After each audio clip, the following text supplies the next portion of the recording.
मैं आज आपके लिए सिर्फ पैरों को देखकर आप बता पाएंगे कौन सी बीमारी है। जैसे आप मिरर के आप जब देखते हैं अपना श्रृंगार करने के लिए, वैसे ही अगर आप पैरों की देखभाल करें, सुरक्षा करेंगे, श्रृंगार करेंगे, तो आपको बहुत सी बीमारी चल जाएगा पता कौन सी बीमारी नहीं है। अक्सर पैर की नसों को देखने के बाद या पैरों के दोनों तरफ देखने के बाद हमें शक्कर की बीमारी या डायबिटीज की बीमारी तो नहीं है, तो डायबिटिक फुट में छाले पड़ जाते हैं, सूजन आ जाती है और दर्द भी होता है।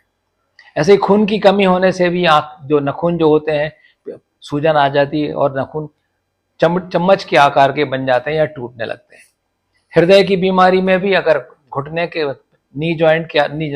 एंकल जॉइंट के आसपास सूजन रहती है, जिसको पिटिंग ईडीमा बोलते हैं, अगर हम दबाएंगे तो ईडीमा हो गया है तो हम इसको बोलते हैं ये कहीं उसकी हृदय के फेल होने की बीमारी हो सकती है। ऐसे ही कभी कभी थायराइड में भी पैरों में सूजन आती है। थायराइड जो गले की ग्रंथि होती है, इसमें भी पैरों में सूजन आती है, लेकिन ये इस ईडीमा को हम अगर दबाएंगे तो गड्ढा नहीं पड़ता है, लेकिन कार्डियक वाले अगर होते हैं तो उसमें गड्ढा पड़ जाता है। तो नॉन पिटिंग ईडीमा अगर है तो थायराइड है, और पिटिंग ईडीमा तो दूसरे कारण हृदय के भी हो सकते हैं या गुर्दे के हो सकते हैं। कभी कभी पेशाब के कारण, पेशाब में या गुर्दे में खराबी होने के कारण पैरों में सूजन आती है। इसका ये मतलब होता है कि हमारा क्रिएटिनिन या यूरिया बढ़ा हुआ है, तो हम उसकी खून की जांच करा लेते हैं। कभी कभी विटामिन डी और कैल्शियम की कमी से हमारे नाखून जो होते हैं टूटने लगते हैं, अपने आप टूटते रहते हैं, और कई कई बार ये टूट के गिर भी जाते हैं और दर्द भी उनसे बहुत होता है। कभी कभी नाखून के दोनों तरफ जो होते हैं, नाखून के दाएं और बाएं तरफ नाखून देखें, अंगूठे के नाखून के दाएं और बाएं तरफ नाखून जो होता है अंदर चमड़ी में घुस जाता है, इसको इन ग्रोइंग नेल बोलते हैं। इसका मतलब है कि वहां पे नाखून अंदर चमड़ी में घुस गया है और वहां इन्फेक्शन होने के कारण हमें पैरोनिकिया, कई कई लोग नखूना बोलते हैं कि नखूना हो गया या पैरोनिकिया हो गया है, उसके बाद बहुत दर्द होता है और सूजन आती है। कभी कभी सिर्फ अगर आप देखें कि आपके अंगूठों के पास लाल लाल अगर हो गया है, दर्द हो रहा है, तो हम सोचते हैं कहीं यूरिक एसिड तो नहीं बढ़ा खून में। यूरिक एसिड खून बढ़ा है कि नहीं बढ़ा, इसके कारण देख सकते हैं।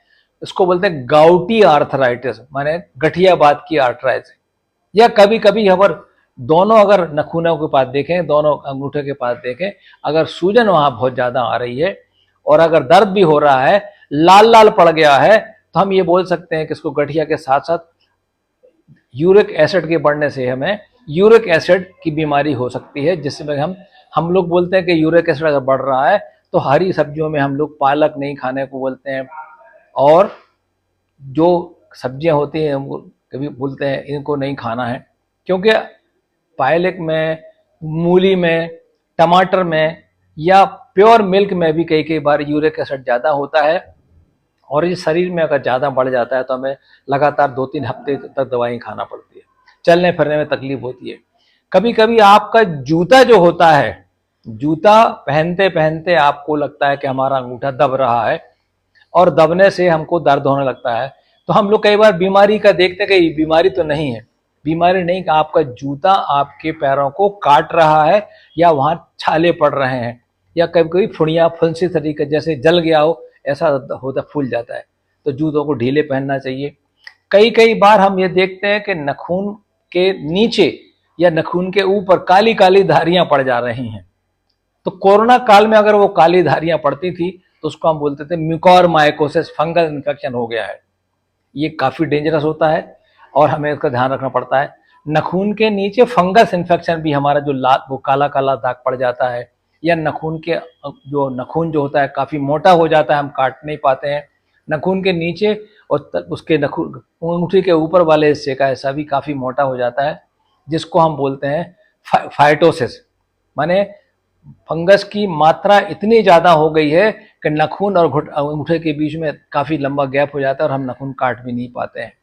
ये फंगल असर हाथ में भी होता है। लेकिन मैं अभी जो पैर की बात कर रहा था, सिर्फ इतनी बात कर रहा था कि अगर हमारे पैर अगर हाइजीनिक रखेंगे और कोई तकलीफ होने पर आप चिकित्सक से सलाह लेंगे तो चल जाएगा पता कि हमें कौन सी बीमारी होने वाली है और हम उसको रोक सकते हैं। माने डायबिटीज, थायराइड, हृदय की बीमारी, यूरिक एसिड की बीमारी, गठियाबात की बीमारी, या इनग्रोइंग नेल्स या फंगल इन्फेक्शन तो नहीं है, उसका लगातार इलाज करना चाहिए और चिकित्सक की सलाह लेना चाहिए। दोस्तों, जैसे कि हमने बताया कि आपके पैर भी आपका एक मिरर है, माने दर्पण है। कई बार वेरिकोज वेन भी जो होती हैं उसमें भी पैरों में सूजन आती है, और पैरों के चारों तरफ या घुटने के नीचे वाले हिस्से में, जिसको बोलते हैं काफ मसल्स, या पैर के हिस्से में खून की नलियों का गुच्छा सरीखा बन जाता है। ये वेरिकोज वेन के कारण हो सकती है। इसकी भी हमें जांच कराना चाहिए, क्योंकि वेरिकोज वेन अगर डैमेज होता है तो जो प्लैक होता है, माने जो वहाँ पे फैट जमा हो रहा है वो खून, वहाँ से आपकी नसें खराब तो होंगी ही, और वो प्लेक अगर हटके अगर खून के बाया सर्कुलर में गया और दिमाग में गया तो लकवा लग सकता है, दिल में गया तो हार्ट अटैक हो सकता है, और अगर कहीं और किसी जगह हुआ तो उस अंग सुंग हो जाते हैं। कभी कभी लकवाग्रस्त मरीज जो चलता फिरता है तो अंगूठे के अंदर हिस्से में या बाहर हिस्से में उनको चोट लगती रहती है और मोटा हो जाता है। कभी कभी कोढ़ की बीमारी जिसको बोलते हैं लेप्रोसी, अक्सर बोलते हैं लेप्रोसी में अंगुलियां गिरने लगती हैं, इसलिए लेप्रोसी माने कोढ़ की बीमारी का इलाज भी लगातार करना चाहिए। हमारे गांधी महाराज भी ये बोला करते थे कि आप लेप्रोसी अगर है उसका इलाज कराइए, और इलाज करने से आप ठीक हो जाएंगे।